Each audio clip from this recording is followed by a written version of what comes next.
Boy in Striped Pyjamas, Chapter 3. The Hopeless Case.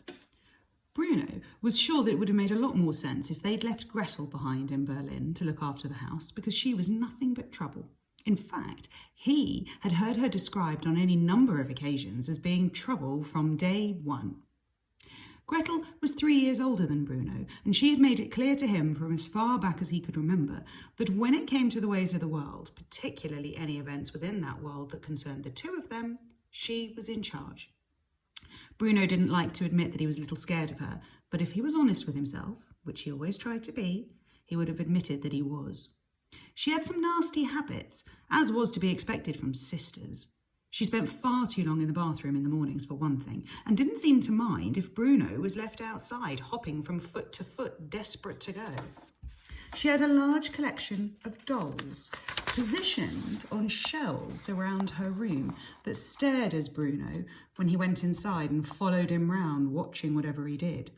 He was sure that if he went exploring in her room when she was out of the house, they would report back to her on everything he did. She had some very unpleasant friends too, who seemed to think it was clever to make fun of him, a thing he would never have done if he'd been 3 years older than her. All Gretel's unpleasant friends seemed to enjoy nothing more than torturing him and said nasty things to him whenever Mother or Maria were nowhere in sight.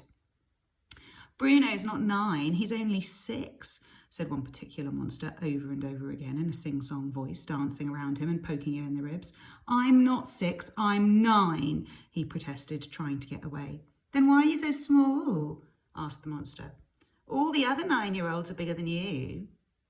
This was true, and a particular sore point for Bruno. It was a source of constant disappointment to him that he wasn't as tall as any of the other boys in his class. In fact, he only came up to their shoulders. Whenever he walked along the streets with Carl, Daniel and Martin, people sometimes mistook him for the younger brother of one of them, when he was in fact the second oldest. "So you must be only 6, insisted the monster, and Bruno would run away and do his stretching exercises and hope that he would wake up one morning and have grown an extra foot or 2. So one good thing about not being in Berlin anymore was the fact that none of them would be around to torture him. Perhaps if he was forced to stay at that new house for a while, even as long as a month, he would have grown by the time they returned home, and then they wouldn't be able to be mean to him anymore. Something to keep in mind anyway, if he wanted to do what Mother had suggested and make the best of a bad situation. He ran into Gretel's room without knocking and discovered her placing her civilization of dolls on various shelves around the room. "What are you doing in here?" she shouted, spinning around. Don't you know you don't enter a lady's room without knocking?"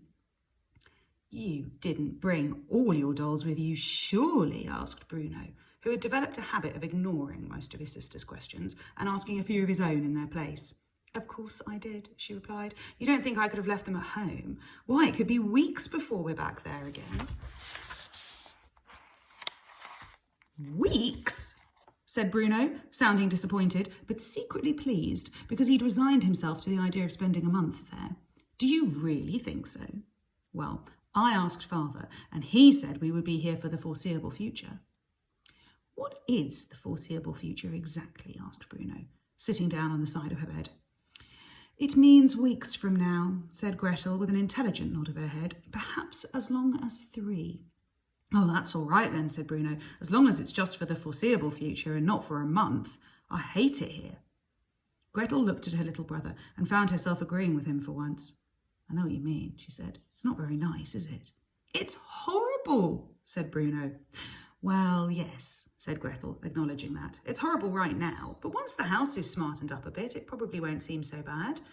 I heard Father say that whoever lived here at Outwith before us lost their job very quickly and didn't have time to make the place nice for us." "Outwith?" asked Bruno. "What's an Outwith?" "It's not an Outwith, Bruno," said Gretel with a sigh. "It's just Outwith." "Well, what's Outwith then?" he repeated. "Out with what?" "It's the name of the house," explained Gretel. "Outwith." Bruno considered this. He hadn't seen any sign on the outside to say that that's what it was called, nor had he seen any writing on the front door. His own house back in Berlin didn't even have a name. It was just called Number 4. "But what does it mean?" he asked in exasperation. "Out with what?"